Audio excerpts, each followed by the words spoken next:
জিম্বাবুয়েকে white wash করার লক্ষ্য নিয়েই মাঠে নামবে বাংলাদেশ। যদিও তৃতীয় ও শেষ ওয়ানডের আগে মাশরাফিকে বিশ্রাম দেওয়ার একটা চিন্তা ছিল টিম ম্যানেজমেন্টের।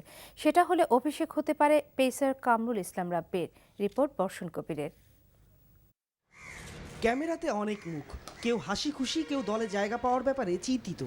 কিন্তু রেকর্ড করার পরের দিন অনুশীলনে ছিলেন না নড়াইল এক্সপ্রেস মাশরাফি বিন মুর্তজা।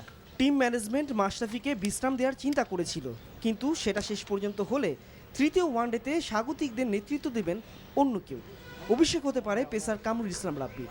যদিও প্রতিপক্ষ জিম্বাবুয়েকে হারানোটা শেষ ওয়ানডেতেও চ্যালেঞ্জিং হবে বলেই ধারণা পেসার মুস্তাফিজের। সবসময় উইকেট পাওয়া কঠিন, না ব্যাটসম্যানরা না দিলে তো করার নেই। আমাদের শুরুটা ভালো গেছে, যেন আমরা তিনটা যেন জিতে শেষটাও ভালো হয় সে চেষ্টা করি।